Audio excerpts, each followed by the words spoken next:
There was tons of volunteers, men and women from all over North Carolina and Georgia and New Hampshire and Connecticut and different places that had come down to work. But the evidence that I found as I was interviewing people was quite shocking. It's not just a land grab. I know we've heard the term land grab with Chimney Rock, Spruce Pine, Black Mountain, and what they're doing with Albemarle, but it's way more nefarious than we could have ever thought, to the point where I had to tell you, leaving here today, before I left, what really is going on. So it's not just those areas where they have completely collapsed those communities in order for the government to come in and then put their lithium mine and then do their quartz mine as well. For those who don't know, North Carolina houses the largest amount of lithium, which is what is used to do the battery-operated cars. And because electric cars are going to be the wave of the future, they know this, and it's not just that, it's all batteries, and they use lithium for other things. But there's quartz up here. It's the largest amount of quartz mineral rights up here in all the world, the entire world. It's shocking that we would house that much of that mineral there.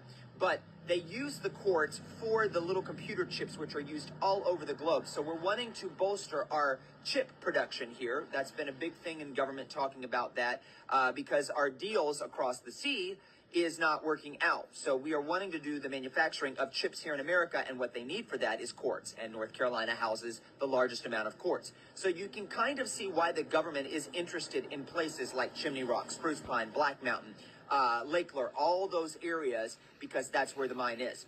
So with that being said, for those who don't know, that's what it is. There was a $90 billion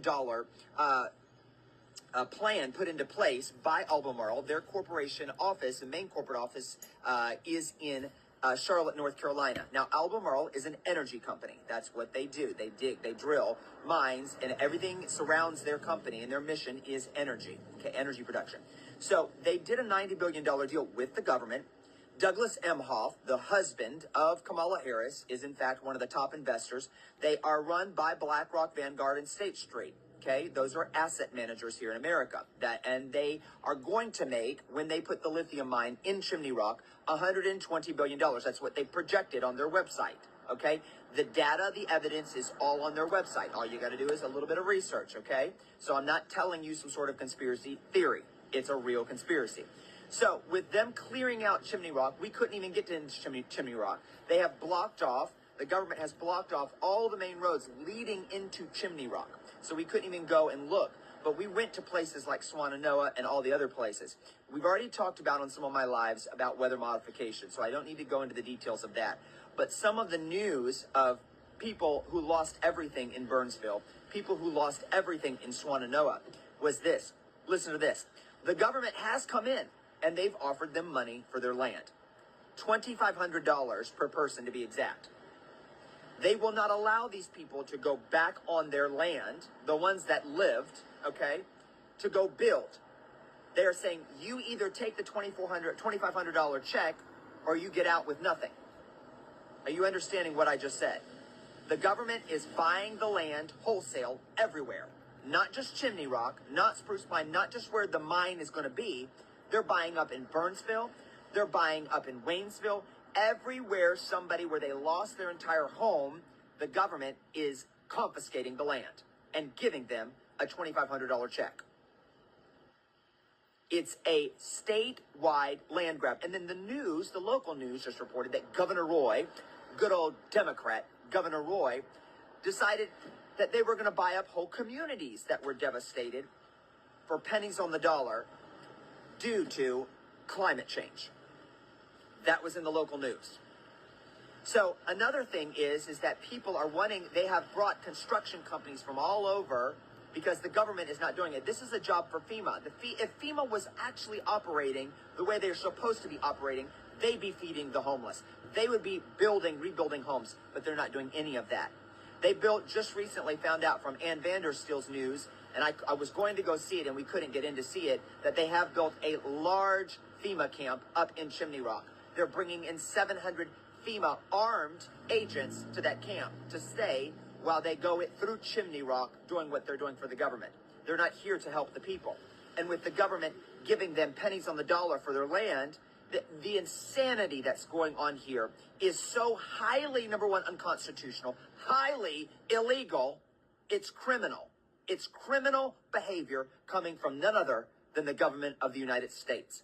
And we, the American people, have taken it long enough. But here's the thing, the cycles of media that keep people spinning, the news, Operation Mockingbird is going to allow the American public to, number one, not see the truth of what happened. Not the body count alone. They're saying it's 220.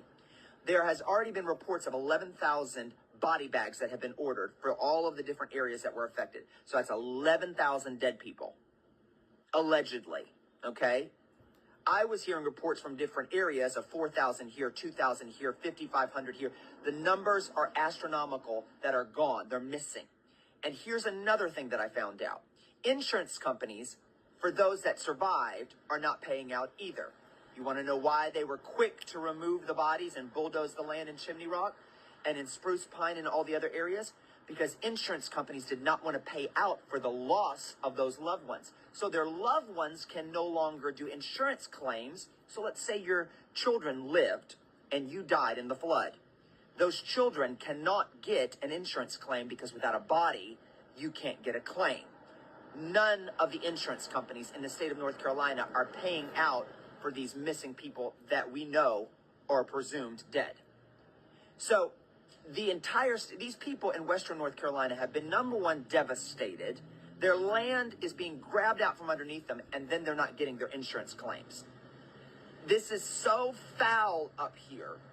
Every major news reporter should be up here reporting on this. Tucker Carlson should do a whole expose on this. The insanity of what's going on. And here's what's going to happen in America. I promise you this. After the election, the news cycle will spin everything about Trump or Kamala, depending on what happens come Tuesday. And everybody in North Carolina in this area that was devastated will be forgotten. And we as Americans cannot allow that to happen. I will continually come up here monthly.